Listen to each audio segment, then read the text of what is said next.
maabara ya utafiti wa afya ya wanyama Zanzibar, Zanzibar Animal Health Research Center, limefunguliwa na Waziri wa Nchi, Ofisi ya Rais, Katiba, Sheria, Utumishi na Utawala Bora, Mheshimiwa Mwalimu Dr. Haruna Ali Suleiman, tarehe 7 mwezi wa kwanza 2026 katika maadhimisho ya miaka 62 ya mapinduzi matukufu ya Zanzibar. Pigeni makofi. Mapinduzi daima mbele. Uchumi wa Zanzibar unategemea kilimo na mifugo zaidi. Kilimo na mifugo. Maafisa wetu wale bwana shamba na vishamba kwenye kilimo wanahitajika sana katika maeneo yetu mbalimbali katika wilaya na mikoa yetu. Na wataalamu wa mifugo vile vile. Tumeambiwa hapa kuku wanakufa. Wengine kama merogwa. Mimi na mfano mzuri kwa sababu mimi kweli ni mfugaji. Na mimi niko na shamba kubwa la kufuga hapo Dunda. Na baadhi ya wataalamu wao wanakuja. Sasa kuna kufa kwa maradhi na kuna kufa kwa ufisadi. Takwambieni hasara wapata wakulima au wafugaji hawa wa mifugo. Unajua hakuna mradi uliokuwa mwepesi kama kwa mfano kuku wa mayai. Kile chakula chake mpaka ukikimaliza kutumia unatupa pesa nyingi sana kwa kuku 100. Pesa nyingi tu. Hazipungui milioni 4 mpaka milioni 5. Kwa maskini si pesa kidogo. Unaweka kuku 1000. Milioni ngapi hizo? Unampa dhamana mtu asimamie, pengine ndugu yako, mdogo wako, au rafiki yako, jamaa yako anasimamia. Kila ukienda nakuta mayai mawili, kuku 200, 300. Tutajiuliza ni maradhi? Nilikuwa na kijana wangu mmoja anafuga kuku kule kwenye shamba yangu. Na kuku hawa wa chakula kama mfugaji mzuri, unawapa chakula kizuri na dawa zote, chanjo nzuri zinapatikana kwa wakati. Wiki 5 6 kuku unaweza kuuza. Sina shaka yote. Mimi nimefuga sana kuku. Na kuku unafuga, wataalamu wanapokuja wanaangalia kwenye kifua chao. Lakini wanakuja watu wa hoteli wanakuja kukagua kuku, kakonda kila mahali mpaka mabawa. Hafai hoteli yote kuliwa huyo.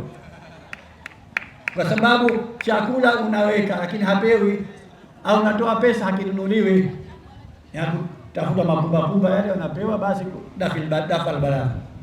Sasa yule kijana nilipokwenda nikakuta kuku 800 wazuri sana.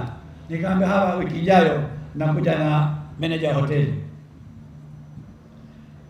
Basi baada ya wiki moja nikamtafuta manager hoteli kubwa tu na nilikuwa na hakika mambo mazuri. Nafika pale na kuku 600 wamekufa. Wiki moja kuku 600.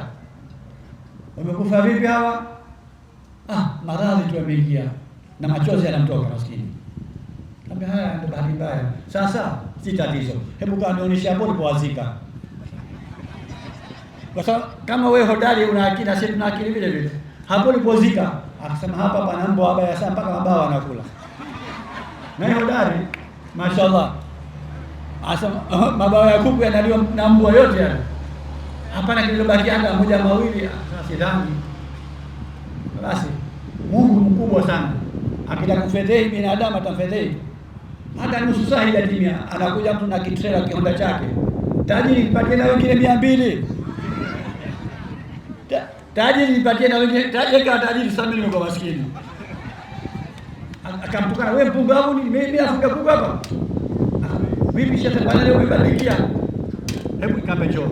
Mimi kwani juzi nimechukua 100 nikaja 200, jumla nimefika 600. Wale waliokufa wote wale hawakufa kwa maradhi, wamekufa kwa nini? Ufisadi. Sasa wafugaji tunavunjika moyo wakati mwingine mambo kama haya. Maradhi yapo wala hatukatai. Sasa nachokuombeni, na wakati mwingine ndugu zetu tunakupeni kama ni sehemu ya ajira. Matokeo ya ajira ile unatumia vibaya. Uaminifu katika kazi ndio utakupeleka popote kufanya, hata katika ofisi zetu. Ukiwa mwaminifu utafanya kazi. Anakuja mtu na mdudu wake, mnyama wake hapa anapimwa, anafanya utafiti. Mgonjwa anakwambia sema tunafaa huyo. Unafanya utafiti wako unasema anafaa, unaidhinisha ng'ombe huyu safi wa kuliwa, pengine na maradhi, unakwenda kusambaza maradhi kwa binadamu. Sasa bata wanyama. Matokeo yake wanapoteza maisha. Kosa la nani? Shilingi 200 uzogaiwa zile.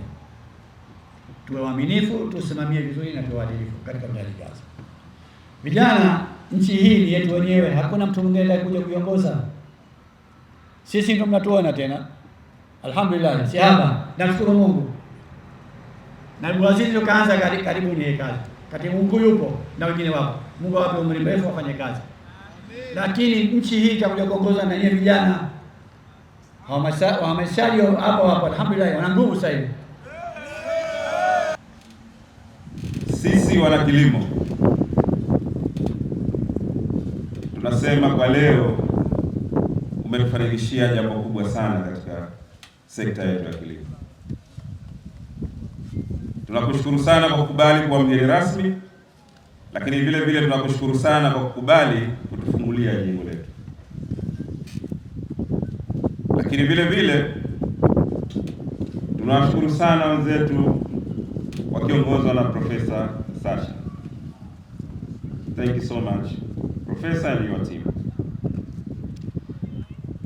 Maabara yetu hii imezungumzwa na wasemaji waliopita, lakini na mimi mgeni rasmi nataka niweke neno dogo tu kwa niaba ya waziri, Wizara ya Kilimo, Maliasili na Mifugo, ambaye amenituma nilete salamu zake kwako kwamba alitamani leo tuungane pamoja na wewe, lakini kutokana na majukumu mengine amesema niwasilishe salamu hizi kwako.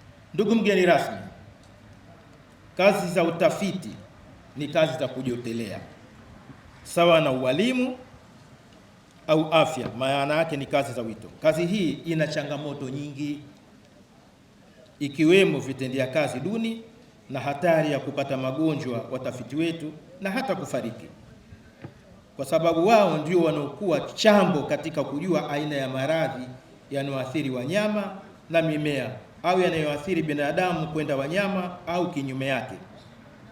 Mfano, ndugu mgeni rasmi, ni kwamba maradhi ya Ebola, mafua ya ndege na maradhi mengi mengine. Mlipuko wa wadudu ni moja katika changamoto ambayo inatukumba. Katika hali hiyo, ndugu mgeni rasmi, wataalamu wetu wanakabiliana na hali ngumu ya kufanya kazi usiku na mchana. Ndugu mgeni rasmi, tunakuomba sana wafanyakazi hawa ambao wanapitia katika mazingira magumu ya kazi zao na hatari ya kupata maradhi, kuathiriwa na kemikali tunazozitumiwa, kuangaliwa upya posho zao. Tayari Mheshimiwa, tumeleta ombi letu katika wizara yako kuangaliwa mafao ya wale wafanyakazi wanaofanya kazi karibu na wanyama ambao wakati mwingine maradhi yao yanakuwa tabu kuyajua. Wao wanakuwa kama ni chambo cha mwanzo kabisa. Mwalimu wangu ni mtu msikivu na ninampenda sana. Mnaniona hapa, nimefikia hapa. Mwalimu wangu Dr. Harun Ali Suleiman, mchango wake umo kwangu. Kwa hivyo nakuomba Mheshimiwa, ombi letu hili la kuangalia posho za wafanyakazi za hatarishi lianze kufikiriwa. Ndugu mgeni rasmi, baada ya kusema haya machache kwa heshima na taadhima, napenda sana kutoa shukrani zangu za dhati kwa serikali yangu ya Mapinduzi ya Zanzibar inayoongozwa na kiongozi wetu jemedari, rais wetu wa Zanzibar na mwenyekiti wa Baraza la Mapinduzi, Dr. Hussein Ali Mwinyi. Naomba tumpigie makofi. Vile vile shukurani zetu za dhati zinakwenda kwa ndugu zetu wa FLI kwa kukubali kwao kufanya kazi na sisi na kutusaidia msaada mkubwa wa vifaa vya kisasa kabisa. Hili ni suala la kujivunia kwa Wazanzibari na FLI. Shukurani zetu vile vile zinakwenda kwa Wizara ya Kilimo chini ya viongozi wetu, waziri na naibu wake, katibu, naibu katibu na wakurugenzi wote, kuwa mstari wa mbele kwa kutusapoti katika suala zima hili la kukamilisha hii maabara. Mchango wao umekuwa mkubwa sana katika kupigania hizi fedha za ujengaji wa hii maabara hii leo. Vile vile shukurani zinakwenda kwa ZBA ambao ndio waliosimamia michoro ya uchoraji wa hii maabara na kusimamia ujenzi wake mpaka ilipofikia. Namshukuru sana dadangu wa ZBA, kama hapa yupo basi wangepunga mikono kwa kazi nzuri. Mheshimiwa, kwa unavyowaona pale, hawa ni kina mama, lakini kuto wamekuwa hawaondoki hapa mheshimiwa, kusimamia ujenzi ulipofika. Kina mama wewe